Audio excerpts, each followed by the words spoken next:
खूनी जंगल का शाप। गांव के पास एक घना जंगल था जिसे लोग खूनी जंगल के नाम से जानते थे। कहते थे कि वहां रात में जो भी गया कभी वापस नहीं लौटा। लोग डर के मारे जंगल की तरफ देखना भी नहीं चाहते थे। एक दिन 4 दोस्तों अरुण, रोहित, सिम्मी और प्रिया ने तय किया कि वे इस डर को खत्म करेंगे। वे सभी साहसी थे और भूत प्रेत जैसी बातों पर विश्वास नहीं करते थे।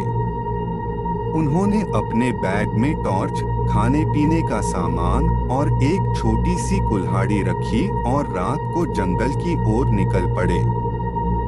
जंगल में घुसते ही एक अजीब सी सर्द हवा उनके चारों तरफ फैल गई।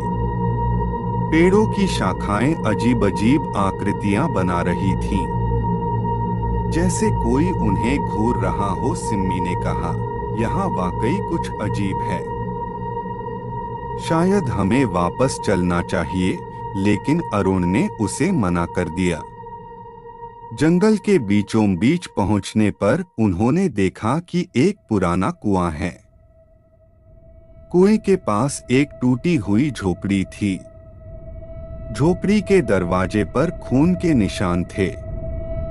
रोहित ने कुएं के अंदर झांकने की कोशिश की।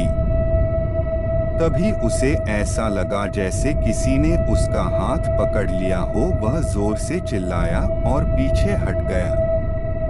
सभी ने देखा कि कुएं से एक लंबी काली परछाई बाहर आ रही है। वह परछाई धीरे धीरे इंसानी रूप लेने लगी। उसके चेहरे से खून टपक रहा था और आंखें अंगारों की तरह लाल थीं।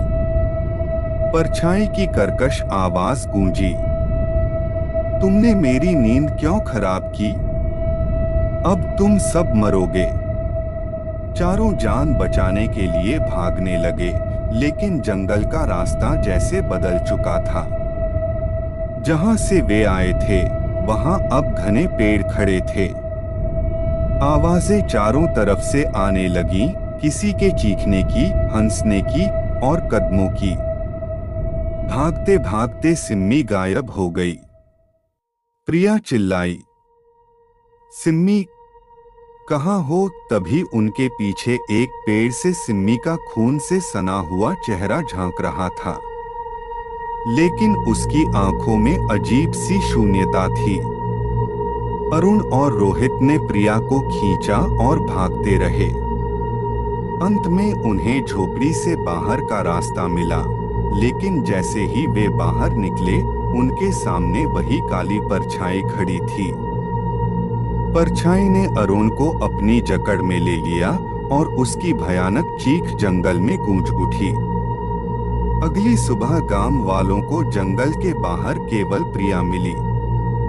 वह बुरी तरह डरी हुई थी और बस एक ही बात बड़बड़ा रही थी, वह हमें नहीं छोड़ेगा, वह सबको मार देगा।